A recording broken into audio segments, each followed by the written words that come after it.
Romantic love story. एक लड़का करीब 19 साल का था। उसका नाम सौरभ था।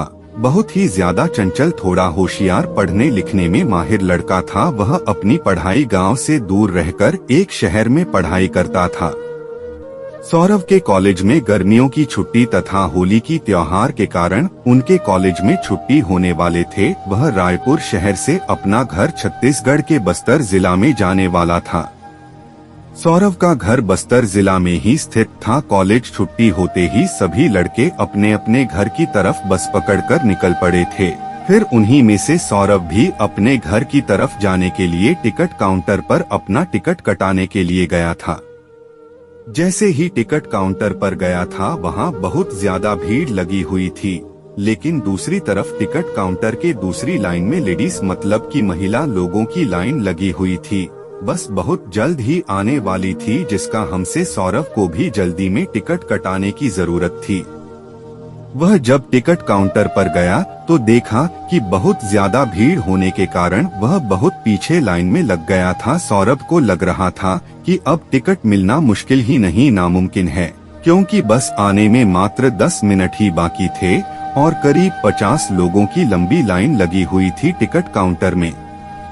वह जल्दबाजी में टिकट कटाने के लिए कोई तरकीब सोच ही रहा था कि उसे एक लड़की दिखाई दी। वह लड़की भी टिकट लेने के लिए महिला वाली टिकट काउंटर वाली लाइन में लगी हुई थी।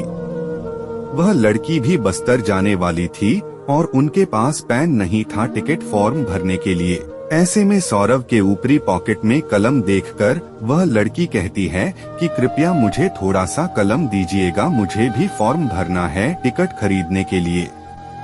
उसके बाद सौरभ कहता है, मैं लिखने के लिए कलम दे दूंगा, लेकिन कृपया करके मेरे भी टिकट भी लीजिए। आप कहाँ तक जा रही हैं? तो लड़की ने बताया, बस्तर तक। तब उसी स्टेशन तक जाइएगा जिस स्टेशन से मुझे घर जाना है।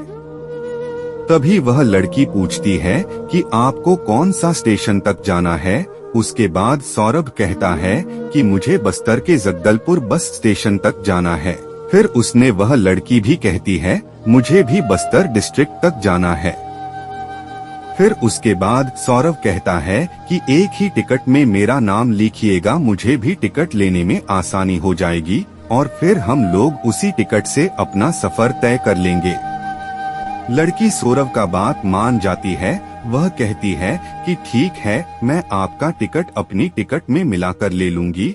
फिर सौरभ अपने पॉकेट से पैसे निकलता है, उस लड़की को देता है ताकि वह टिकट उसके बदले भी कटा सके। हम दोनों टिकट लेकर दौड़े दौड़े बस के पास जाते हैं। जैसे ही बस में दोनों हम चढ़ते हैं, बस को 1 मिनट में अपना इंजन चालू करके रखते हैं। मैं और वह लड़की दोनों चैन की सांस लेते हैं। हम आमने सामने वाली सीट में बैठकर बातें करने लगते हैं।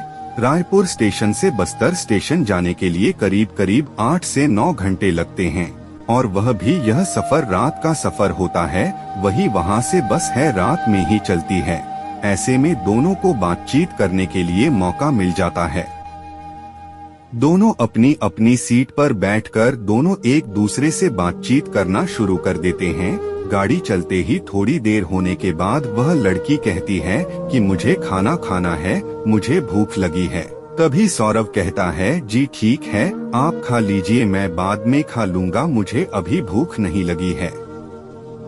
इतना सुनते ही वह लड़की भी कहती है कि जब आप खाइएगा तो ही मैं खाऊंगी। कभी सौरभ पूछता है, क्या ऐसी क्या बात है कि जब भी मैं खा लूंगा तो ही आप खाओगी? तभी वह लड़की कहती है कि हम दोनों साथ में जा रहे हैं, मैं अकेले खाऊंगी, मुझे अच्छा नहीं लगेगा, इस कारण से मैं नहीं खाऊंगी। दोनों में बातचीत शुरू हो जाती है और उस लड़की का नाम पूछता है। वह लड़की अपना नाम शोभा बताती है। तभी वह लड़की कहती है कि मुझे तो आपका नाम पहले से ही पता है। उसके बाद सौरभ कहता है कि आपको मेरा नाम कैसे पता चला है? तुम ही शोभा कहती है कि आपने अपना नाम और उम्र टिकट बनाते समय बताया था और वह टिकट अभी भी मेरे पास ही है, इसी कारण से मुझे आपका नाम पता है। अभी सौरभ कहते हैं कि मुझे तो यह पता भी नहीं है, आपको मेरा नाम भी पता होगा। मुझे तो याद भी नहीं है कि मैं अपना नाम आपको कभी बताया भी होगा। तभी वह लड़की कहती है कि आपने तो बताया था, मुझे तभी जानती हूँ। रात बहुत ज्यादा हो जाता है, दोनों अपनी अपनी सीट पर सो जाते हैं। सुबह के 3 बजे नींद टूटती है दोनों का। उसके बाद दोनों अपना अपना पानी की बोतल से अपना मुंह साफ करते हैं और फिर दोनों एक दूसरे से बातचीत करना शुरू कर देते हैं।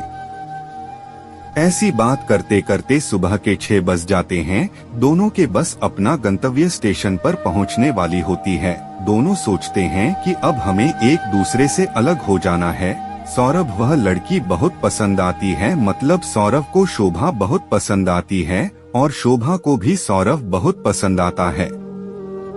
लेकिन दोनों बिना कुछ बात किए एक दूसरे से जानने के लिए तैयार हो जाते हैं। जैसे ही बस रुकने वाली होती है, वैसे ही लड़की मतलब की शोभा और सौरभ दोनों अपना अपना भगत का सामान उठाते हैं, अपने घर की तरफ चल देते हैं। जैसे ही सौरभ और शोभा दोनों अपना अपना घर पहुंचते हैं, उसके कुछ देर बाद सौरभ के मोबाइल पर एक कॉल आता है। सौरभ अपना मोबाइल से कॉल रिसीव करता है और कहता है कि आप कौन बोल रहे हैं। कभी उधर से आवाज आती है कि मैं शोभा बोल रही हूँ।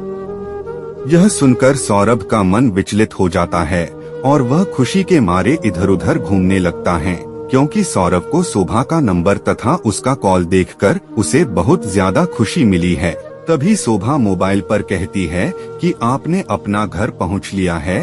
तभी सौरभ करता है कि हाँ, मैं 1 घंटा पहले ही अपना घर पहुंच चुका हूँ।